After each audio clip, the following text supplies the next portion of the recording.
So then now we're going to install a camshaft seal.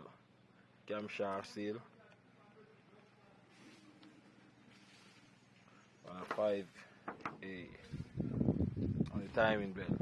So we'll show if we get the timing now and everything. So we have to test it over it before we put on anything. Make sure we have the right seal and everything. And if it's too big now, we could have take out the spring and cut it and adjust it and dry it. But this well tight enough. It is tight enough so it can work. So we have silicone him off, seal him off, put him in. So we don't use much silicone pan, just a small amount.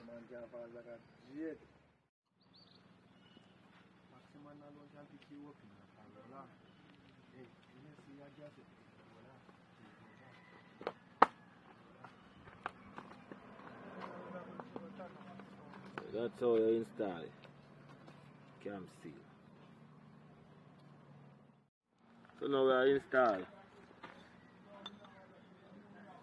camshaft pulley wheel. So like I said now, set on timing.